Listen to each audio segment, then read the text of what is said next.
देखिए बच्चों, अभी तक हम लोगों ने आपको समुच्चय के 3 वीडियोस प्रोवाइड करा दिए हैं, जिनमें हमने समुच्चयों की संकल्पना, उनको निरूपण, समुच्चयों का रिप्रेजेंटेशन, इसके अलावा समुच्चयों के प्रकार और समुच्चयों की कुछ संक्रियाएं जैसे सम्मिलन है और सर्वनिष्ठ है, यानी यूनियन और इंटरसेक्शन, और उनकी जो प्रॉपर्टीज हैं विथ एग्जाम्पल आपको पढ़ाई है। ठीक, आज हम अपना अगला वीडियो स्टार्ट कर रहे हैं, लेकिन इस वीडियो को देखने से पहले यदि आपने पहले की उन 3 वीडियोस को नहीं देख रखा है तो उन वीडियोस को अच्छी तरह देख लीजिए और नोट्स मेंटेन कर लीजिए, तभी ये वीडियो समझ में आएगा।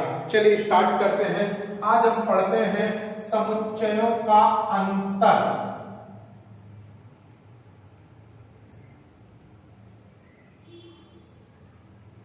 Difference of set. तो देखिए समुच्चयों का अंतर क्या होता है, इसे पहले समझते हैं।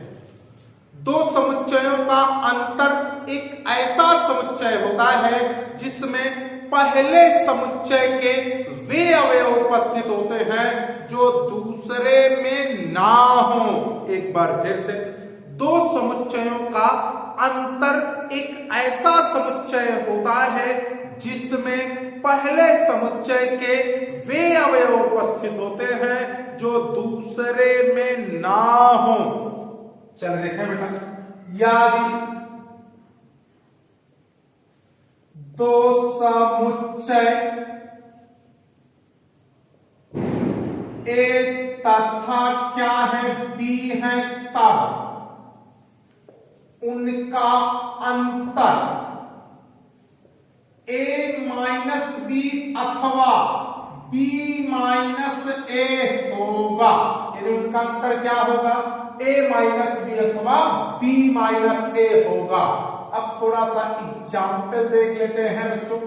जैसे a बराबर क्या दिया है, 1 2 3 4 5, और b बराबर क्या दिया है, 2 4 6 8।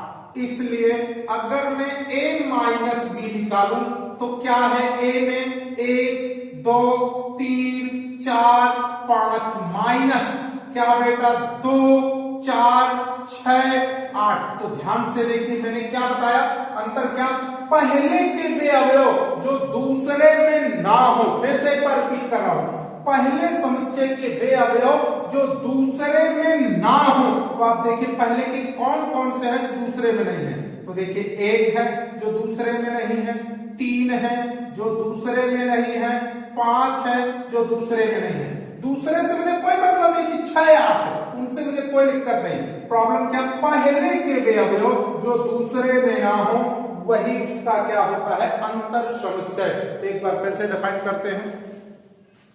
दो समुच्चयों का अंतर समुच्चय एक ऐसा समुच्चय होता है जिसमें पहले समुच्चय के वे अवयव उपस्थित होते हैं जो दूसरे में ना हो। इस पर ध्यान देने वाली बात है कि पहले में कौन कौन नहीं है, पहले के कौन कौन है जो दूसरे में नहीं है। तो 1 देखिए दूसरे में नहीं है, 3 देखिए दूसरे में नहीं है, 5 देखिए दूसरे में नहीं है, उनको लिख दिया। अब आप कहेंगे सर 6 8 तो नहीं है, तो ए से मतलब ही नहीं है, मुझे ए के वे अवयव जो बी में ना हो उनको लेना है। ए के वे अवयव जो बी में ना हो वो अंतर समुच्चय कहलाएगा। चलिए इस एग्जाम्पल को कॉपी कर लीजिए, फिर इसका मैं आपको प्रतीकात्मक प्रदर्शन कराऊंगा। कॉपी कर लीजिए।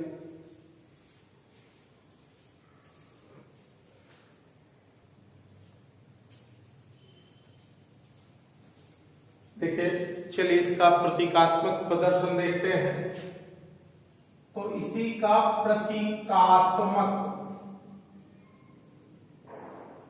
प्रदर्शन, इसको जरा देखते हैं कि अगर x बिलोंग करता है a माइनस बी से, तो याद नहीं कुछ भी करना है, डेफिनेशन पर जाना है। तो क्या बताया, पहले के वे अवयव जो दूसरे में ना हो, यानी अंतर में कौन से अवयव होते हैं जो पहले में होते हैं लेकिन दूसरे में नहीं होते। इसका मतलब x a माइनस बी में है, इसका मतलब x a में होगा लेकिन b में नहीं होगा। तो बड़ी सिंपल सी परिभाषा, पहले के वे अवयव जो दूसरे में ना हो। तो a माइनस बी में x है, इसका मतलब पहले में है लेकिन दूसरे में नहीं है। तो कहीं भी x अगर बिलोंग करता है a माइनस बी से, दैट मीन्स कि x a में तो है लेकिन b में नहीं है। इसका प्रतीकात्मक प्रदर्शन है। क्लियर बच्चों? तो कॉपी कर लीजिए, ठीक, इसको कॉपी कर लीजिए।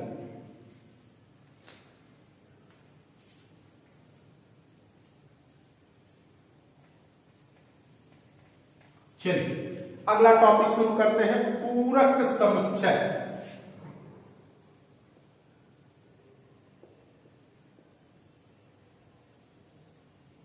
इसको बोलते हैं कॉम्प्लीमेंट्री सेट, पूरक समुच्चय। तो देखिए पूरक समुच्चय क्या होता है, कॉम्प्लीमेंट्री सेट क्या होता है, इसको जरा समझते हैं। ठीक, तो देखिए पूरक क्या होता है जरा समझिए। यदि कोई समुच्चय दिया है, यदि कोई समुच्चय दिया है तो उसका जो पूरक समुच्चय होता है उसमें वे अवयव होते हैं जो समष्टि समुच्चय में थे, यूनिवर्सल सेट में थे, लेकिन दिए गए सेट में नहीं थे। यानी यूनिवर्सल सेट के वे अवयव जो दिए गए समुच्चय में ना हो उसके क्या कहलाते हैं, पूरक समुच्चय के अवयव कहलाते हैं। तो एक बार फिर से पूरक समुच्चय, पूरक समुच्चय किसी समुच्चय का पूरक समुच्चय एक ऐसा समुच्चय होता है जिसमें यूनिवर्सल सेट के वे अवयव उपस्थित होते हैं जो दिए गए समुच्चय में ना हो। जरा समझिए, यदि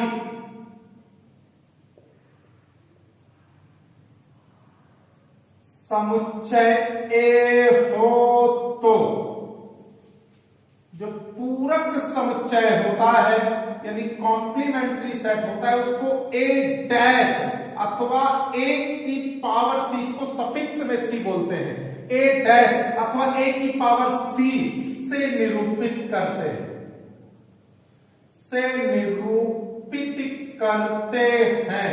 जहां अब मैं बात करूं कि सर ए डैश बराबर क्या है, तो क्या पढ़ाया, यूनिवर्सल सेट के वे अवयव जो दिए गए सेट में ना हो। तो यूनिवर्सल सेट के अवयवों को अगर ए में घटा देंगे तो मुझे जो नहीं है वो प्राप्त हो जाएंगे।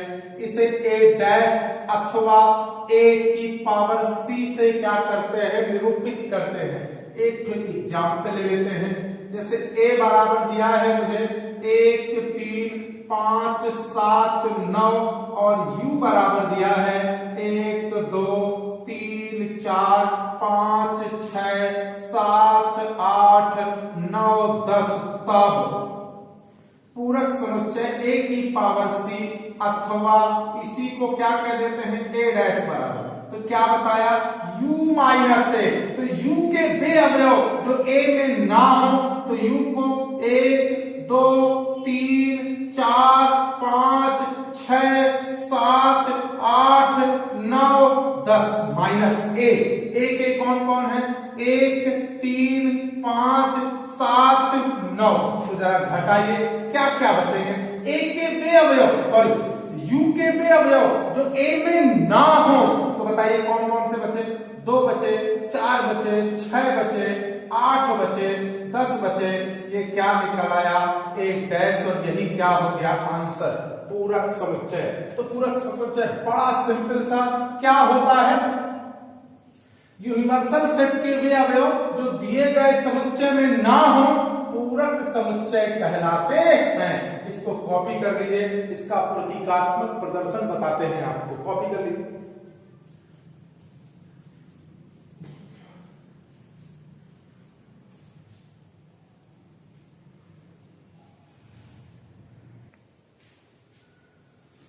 चलिए देख लेते हैं प्रतीकात्मक प्रदर्शन। प्रतीकात्मक प्रदर्शन किसका, प्रतीकात्मक प्रदर्शन कॉम्प्लीमेंट्री का, पूरक। तो क्या बेटा, यदि x बिलोंग करता है a डैश से, दैट्स मींस x बिलोंग करता है u माइनस a से। अब अंतर का लगा दिया, इसका मतलब x बिलोंग करेगा u से, लेकिन x बिलोंग नहीं करेगा किससे, a से। इसको डायरेक्टली आप यह भी लिख सकते हैं, कि x बिलोंग नहीं करेगा a डैश से, ठीक। अर्थात कहीं भी लिखा है x belongs to a dash, this implies x does not belong to a। कहने का मतलब क्या बेटा कि अगर उसके का है दोनों साइड, मतलब ये है ये है ये, मतलब अगर उसकी पूरक में है तो समुच्चय में नहीं होगा, समुच्चय में है तो पूरक में नहीं होगा, ये एक दूसरे के। अगर सेट में है तो निश्चित पूरक कब करेगा, जब उसके पास ना होगा। तो अगर उसके कॉम्प्लीमेंट्री में है तो सेट में नहीं होगा, और अगर सेट में है x बिलोंग्स टू a, इसका मतलब x नहीं होगा a डैश में। तो अगर सेट में है तो कॉम्प्लीमेंट्री में नहीं होगा, कॉम्प्लीमेंट्री में है तो सेट में नहीं होगा। इसका प्रतीकात्मक प्रदर्शन है, इसको अच्छे से देखना है, क्योंकि जितनी आगे चल के हम थ्योरम करवाएंगे सब के सब प्रतीकात्मक प्रदर्शन के आधार पर करवाएंगे। तो कॉपी कर लीजिए।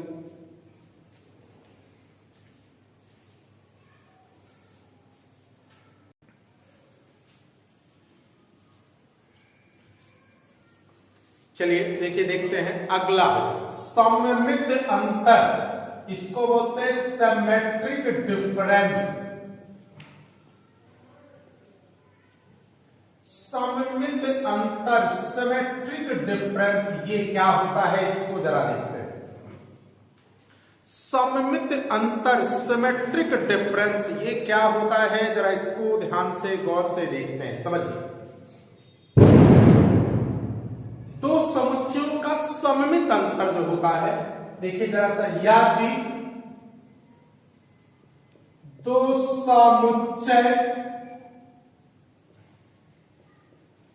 A तथा क्या है B है, तब A माइनस B और B माइनस A का जो यूनियन होता है, फिर से अगर दो समुच्चय A तथा B हैं तब A माइनस B और B माइनस A का यूनियन, यानी दोनों समुच्चयों के अंतरों का जो सम्मिलन होता है उसे हम सममित अंतर कहते हैं। फिर से, दो समुच्चयों के अंतरों का जो यूनियन होता है उसे हम क्या कहते हैं, सममित अंतर, सिमेट्रिक डिफरेंस। तब को क्या कहते हैं, सममित अंतर, सममित अंतर कहते हैं, जिसे ये सिमेट्रिक का चिन्ह होता है, एसिमेट्रिक भी अथवा एसिमेट्रिक का चिन्ह ये डेल्टा भी होता है, ठीक। जिसे एसिमेट्रिक भी अथवा एसिमेट्रिक भी से क्या करते हैं, निरूपित करते हैं, निरूपित करते हैं। अतः, थोड़ा सा ध्यान से देखें, अतः यदि मुझे क्या निकालना है, एसिमेट्रिक भी निकालना है, तो क्या होगा, A minus B, B minus A, दोनों समुच्चयों का अंतर का जो यूनियन होगा वो मेरा क्या कहलाएगा, सममित अंतर, सिमेट्रिक डिफरेंस। क्लियर बेटा? तो इसे कॉपी कर ले, इसका एक एग्जाम्पल कराएंगे आप, कॉपी कर लीजिए।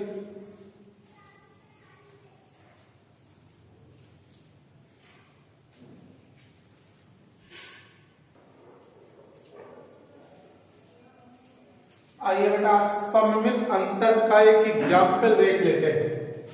तो क्या बेटा, यदि A बराबर 1 2 3 4 5 और B बराबर 3 4 5 6 7 है मान लिया, तब सबसे पहले हम क्या निकाल लेंगे, A माइनस B। तो बताइए A का मान 1 2 3 4 5 माइनस B का मान 3 4 5 6 7। तो A माइनस B पढ़ाया, पहले के वे अवयव जो दूसरे में ना हो, तो बताए पहले के कौन कौन सा, 1 देखो नहीं है, गौर से देखो 2 नहीं है, बस 3 4 5 है, उससे मुझे कोई लेना देना नहीं। A माइनस B निकल आया। फिर क्या निकाल लेंगे, B माइनस A। B जरा देखिए क्या है, 3 4 5 6 7 माइनस ए देखिए क्या है, 1 2 3 4 5। तो फिर से अब पहला समुच्चय बी हो गया, तो बी के में अवयव जो ए में ना हो, तो बताइए बी के कौन कौन से नहीं है, 6 7 नहीं है, तो ये 6 और क्या हो गया 7 बी माइनस है।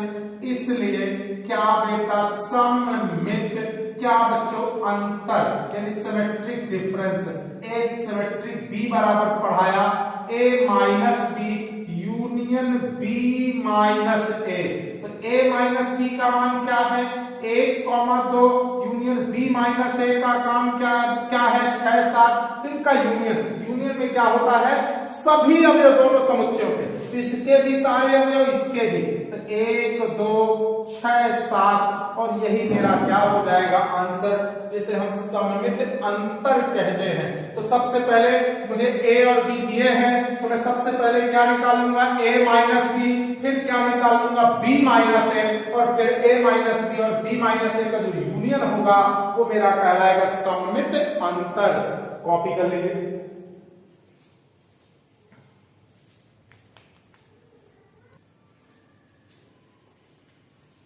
चलिए देखिए अगला पढ़ते हैं समतुल्य समुच्चय। समतुल्य समुच्चय, देखिए बच्चे समान समुच्चय और समतुल्य समुच्चय में देखो बहुत ज्यादा क्या होते कंफ्यूज होते हैं। देखिए समान समुच्चय क्या होता है, पहले के सारे अवयव दूसरे में हो और दूसरे के सारे अवयव पहले में हो तो वो समान है।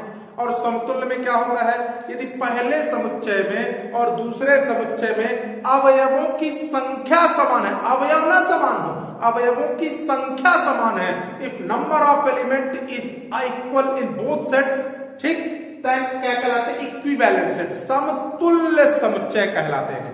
अब देखिए समतुल्य समुच्चय जरा समझ लेते हैं बेटा। यदि क्या बेटा दो समुच्चय ए तथा बी क्या हो, इस प्रकार हो कि एन ए यानी समुच्चय ए में अवयवों की संख्या एन बी यानी बी में समुच्चयों की संख्या बराबर हो, तब क्या कहलाएंगे ए और क्या बेटा बी समतुल्य समुच्चय कहलाएंगे। यानी दो समुच्चय अगर इस प्रकार है कि उनके अवयवों की संख्या समान है तो उसे हम समतुल्य समुच्चय कहते हैं। फिर से एक बार देखिए, ऐसे दो समुच्चय जिनमें अवयवों की संख्या समान होती है समतुल्य समुच्चय कहलाते हैं। एग्जाम्पल आ जाते हैं, जैसे एक सेट ए बराबर क्या दिया है ए comma B comma C comma D और बी बराबर दिया है 2 4 6 8। तो चूंकि एन ए यानी ए में कितने अवयव है 1 2 3 4 और एन बी बी में कितने अवयव है 1 2 3 4। तो चूंकि एन ए बराबर क्या है एन बी, इसलिए ए तथा क्या बेटा बी क्या होंगे समतुल्य समुच्चय होंगे। क्लियर बच्चों? तो इस प्रकार समतुल्य समुच्चय हो गए। अब हमारे समुच्चयों के सारे टाइप खत्म हो चुके हैं। अब हम अगले वीडियो में आपको इन समुच्चयों का वेन डायग्राम सीखना, वेन आरेख करना, फिर उसके अगले वीडियो में हम डी मॉर्गन लॉ और अन्य प्रॉपर्टीज पढ़ाएंगे। तो इसको उम्मीद है आपके समझ में आया होगा। अच्छे से एक एक नोट्स को मेंटेन कर लीजिए। मैं बार बार नोट्स पर फोकस करता हूं क्योंकि वीडियो एक बार देख लीजिए फिर दोबारा रोक कर अच्छे से डेफिनेशन और नोट्स मेंटेन कर लीजिए। कॉपी करिए।